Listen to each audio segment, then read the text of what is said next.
আমার কাছে অত টাকা নেই তো। ও, অত টাকা কোথায়? অনলি 3400। ভাইয়া, আচ্ছা ঠিক আছে, বলো তোমার কাছে কত টাকা আছে? 770 টাকার মতো। 770 টাকা?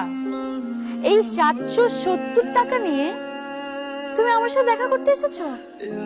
ওয়াও!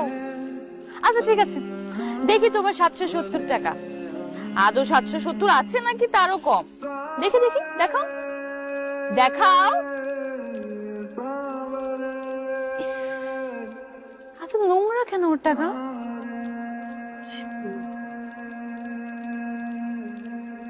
আমাকে নিয়ে তোমরা মজা করছো? মজা করছি? আমরা মজা করছি? আর তুমি কি করেছো?